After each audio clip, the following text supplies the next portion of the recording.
Catch this and other podcasts of Super Talk 1270 online at supertalk1270.com. Geek everywhere he goes. Post your comments or questions at thetechranch.com. Let's head back to the studio and join the conversation. Welcome back to the show, everybody. Ken Sanders with the Volt Report is back for his weekly visit. Ken, how you doing today? Hey, doing well, thank you. How are you? Doing fine as He's well. mellow, man. He is mellow Right on. today, yeah. All Hey, right. man, how you doing? Yeah. Dave's not here, man. Anyway, we have... I've been following your report the last week or so here, and you have some cool stuff. And let's start with the supercapacitors. I think this is absolutely amazing. Yeah, it's really cool. It's in the early stages of development. Like, there are already some supercapacitors on the market and everything, but they're working on, tripling, doubling the capacity, quadrupling, maybe octupling the capacity of supercapacitors. Okay. So, let's just go old school here for a second, Ken. Why don't you tell everybody what a capacitor is and what it's been used for in the past?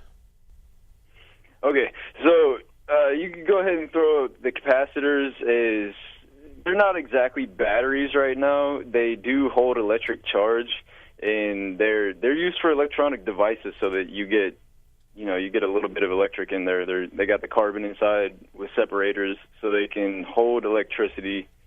It's pretty much like a low-key electrical device, not so much high-key. So basically, almost any electronic that's out there that has some type of circuitry in it has capacitors on the board.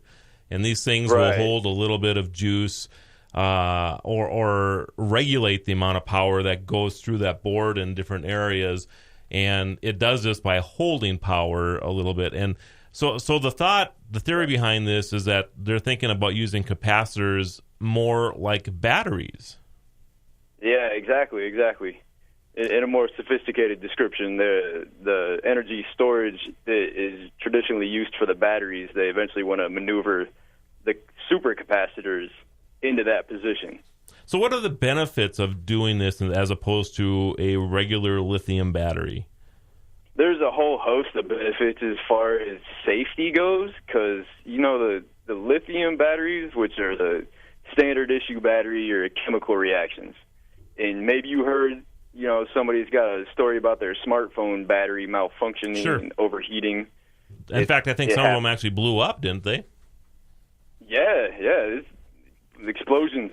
It's kind of dangerous substances when you're working with chemicals. So to point out a benefit of a supercapacitor, you definitely want to make mention that there's no danger of your smartphone exploding if you have a supercapacitor battery in there. Okay. And and then also the discharge is much more powerful. Once they get the graphene integrated. Right now, I guess it's pretty dismal what they're doing with supercapacitors as far as the discharge goes, as far as the small ones. But the discharge will be greater in the long run once they integrate graphene. And what about cost on these things, Ken? They're real expensive right now, from what I understand, compared to supercapacitors. what capacitors are. And so that's one of the reasons why they're not distributed as batteries right now. But are you thinking that sometime in the future that supercapacitors will actually become much less expensive than batteries to use? I believe that is the idea. If you check the article that our guy in South Dakota made, or South Carolina, my bad, Austin Martin, he posted an article about that. It goes a little more into detail about it. But yeah, I think the overall idea is that they'll be available on the market, ultimately efficient as the energy storage and output device that we have in our devices, including cars, houses. In China, they're already using some on buses as an assist to get the bus going.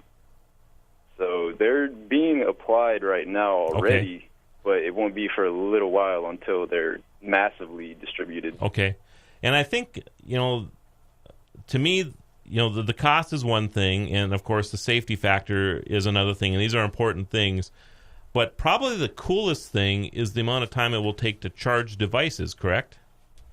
Yeah. There was a high school student, this girl, Isha Kerr in California. She recently won an Intel Young Scientist Award with a grant of like $50,000 because she utilizes supercapacitor technology to make a smartphone battery charger, which charges in 20 seconds. She charges her phone in 20 seconds. Yeah, 20 to 30 seconds.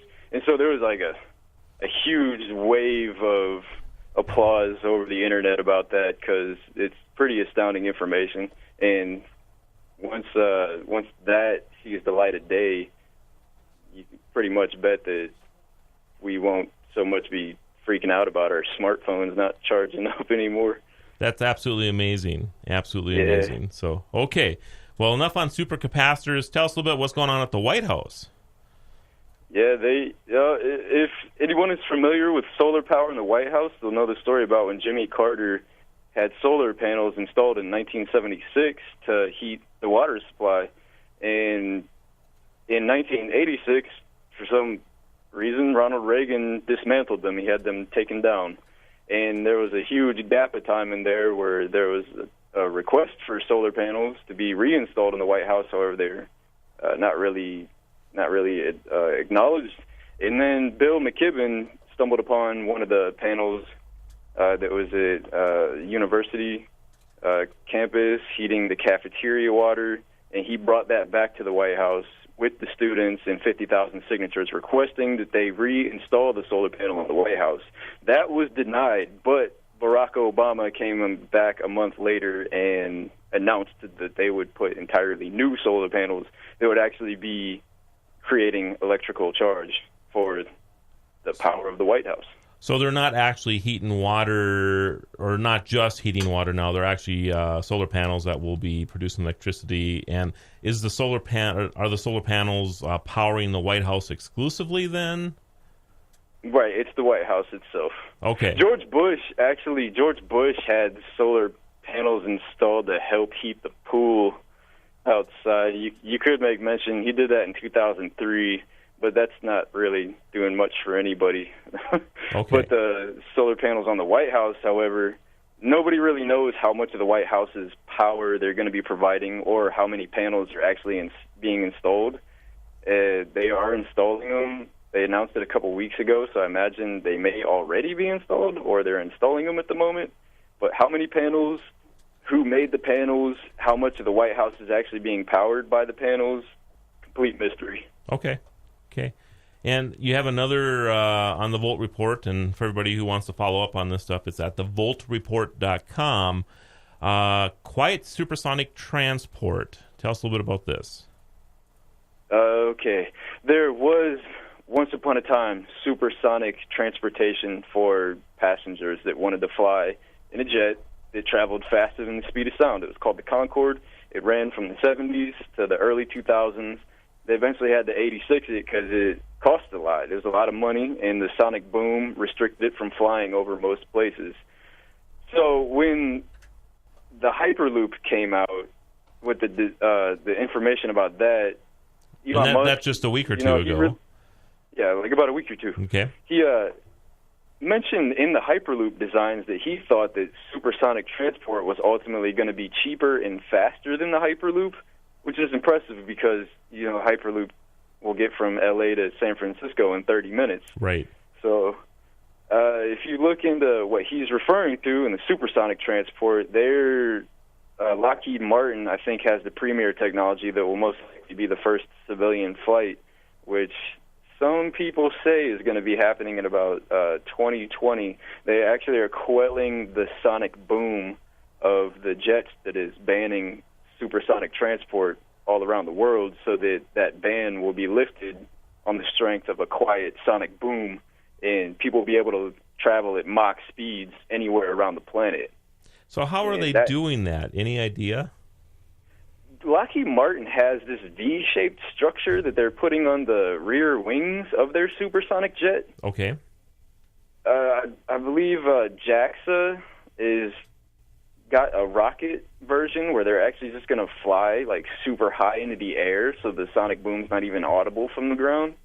I'm not sure if that technology is going to be coming out as soon as the structure on the jet that Lockheed Martin is initiating. So you're thinking by 2020 that we will be able to fly supersonic again? I don't want to say that it's going to be available that soon. It doesn't seem like it is. There's another company called Arion that's got some technology they're working on that, like, maybe by 2020 they'll have their device going to, or their craft going to. But I would say that more like maybe like between 2025 and 2040. Okay. Well, Ken, as always, it's a pleasure to have you on the show. We look forward to hearing what you got for us next week, okay? Yes, sir. All right. Thanks, Ken. Have a great week. Mr. Walsh, Mr. Wrestler, thanks for being on the show today. You guys can say goodbye. It's okay. Goodbye. Stay safe. Bye. All right, everybody. Have a great week, and we'll talk to you next week. Same bat time, same bat channel.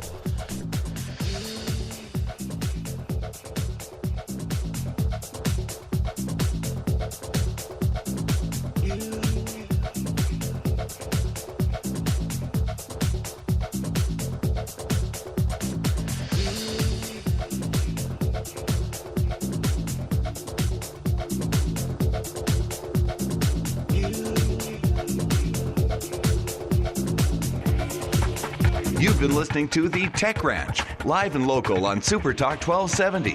Keep ahead of the trends. Tune in every Monday morning at 11 a.m. for The Tech Ranch. Exclusively here on Supertalk 1270 and online at supertalk1270.com.